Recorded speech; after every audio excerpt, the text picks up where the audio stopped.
We started talking about voodoo and rampage and stuff like that.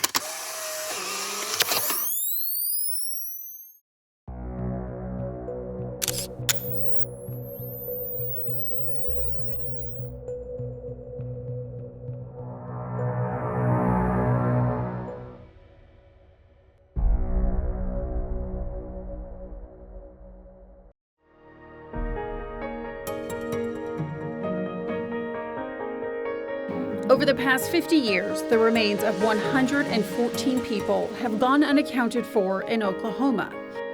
John and Jane Doe's, their families unsure of what happened to them, denied the opportunity of a proper burial or a final resting place to pay their respects. It's tormenting to the soul when you just don't know.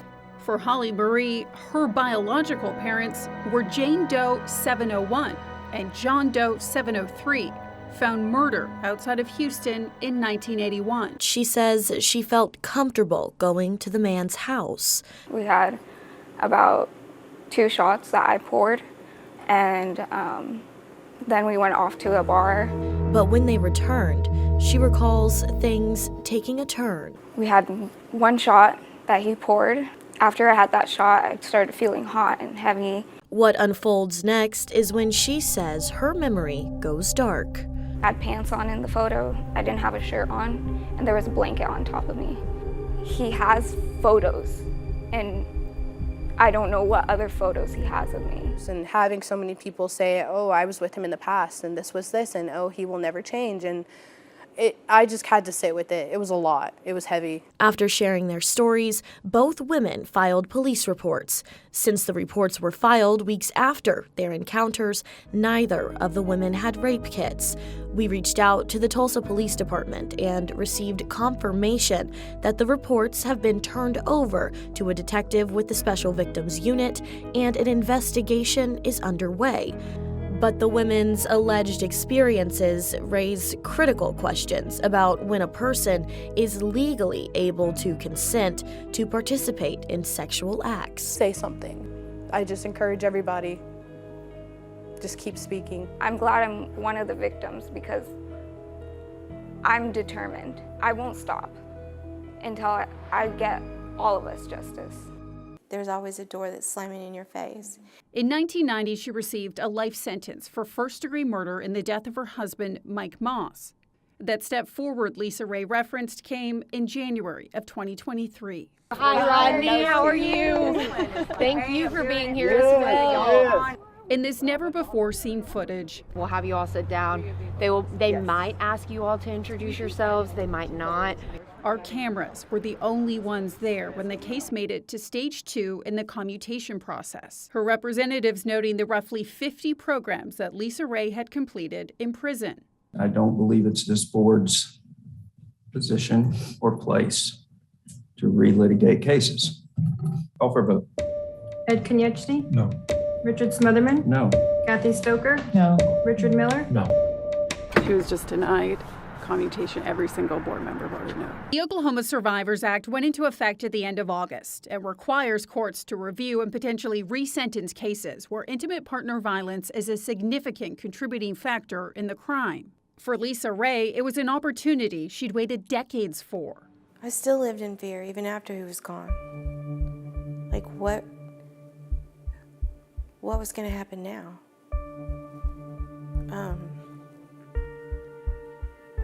And then the attorney said, don't say what happened, don't say why, because then it goes to motive. But there was a motive.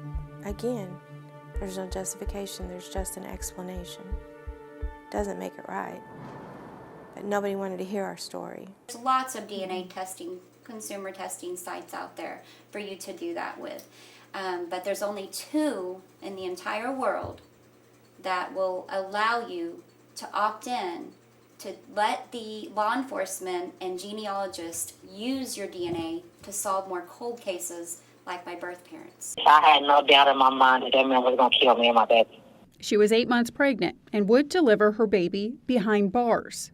In 2022, she was convicted of second-degree murder in the death of her partner, Lewis Raynard Williams, and sentenced to life in prison with all but 20 years of her sentence suspended. Now her attorneys have filed an application to have that sentence shortened. Boyd is seeking a modification under the Oklahoma Survivors Act, which allows courts to revisit and potentially modify sentences if domestic abuse was a substantial contributing factor in the offense. Boyd's attorneys have submitted a 169-page filing with what they believe is evidence of abuse throughout the pair's 7-year relationship. Included police reports and emergency service records, prior protective orders and violence against Williams' previous partner, and photos from the night Boyd was arrested. That nick on her belly, the Cleveland County DA's office describes as a small, superficial scratch to her stomach. It is a puncture wound to her 8-month pregnant stomach.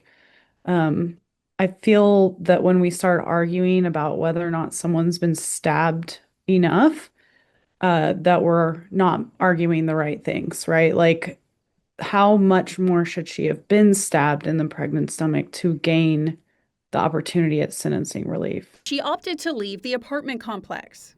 Before I got served with anything, I was gone. Emptied the property, left it clean, gave him the keys. But the paperwork was already in the system, and nearly 2 years later, she says, is still impacting her ability to find another place to live. SB 128 would lengthen the time between when a tenant is served a court summons to their eviction hearing from 5 to 10 days. I don't want it to become where people can stay in a place forever without paying. That's not fair to anyone.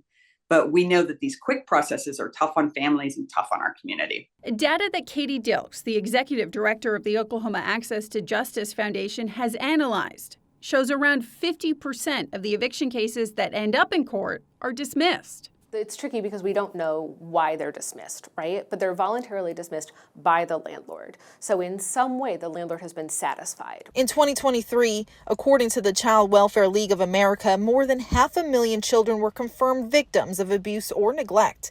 In Oklahoma, a U.S. Department of Health and Human Service child welfare report showed that 4 years ago, a little over 1% of the children in the Oklahoma's foster care system reported receiving poor care. This is not the first discussion had about how to make DHS better. In fact, in 2023, Governor Kevin Stitt put together the Child Welfare Task Force. The 12-member panel is responsible for reducing the time children spend in the foster care system, decreasing reentry for foster care children who are discharged, identifying risk factors leading to child removal from homes, and helping biological parents regain or maintain custody of their kids. These kids are not just going to qualified residential treatment programs and aging out and then going back into a homeless situation or into incarceration.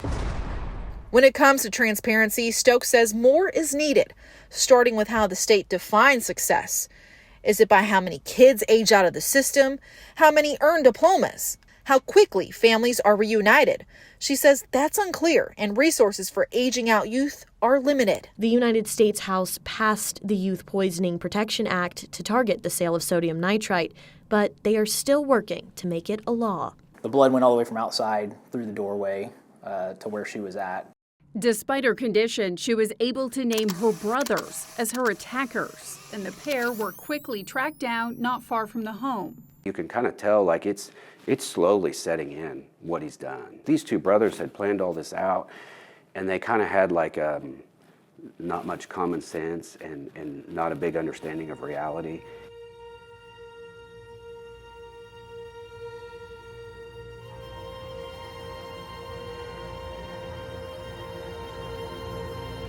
And they thought this was going to be easy and fun and exciting.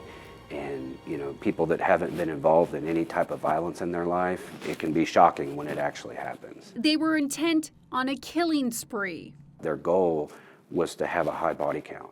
So this holiday season, should you consider the DNA of a family tree, it might just bloom into a world you never imagined. If we can just help just one family end that suffering from not knowing what happened to their lost loved one, it's so worth it. Lisa Ray went from clinging to hope to embodying it. I don't ever want to be quiet again, ever. I didn't know how to use my voice before, and I will use my voice now.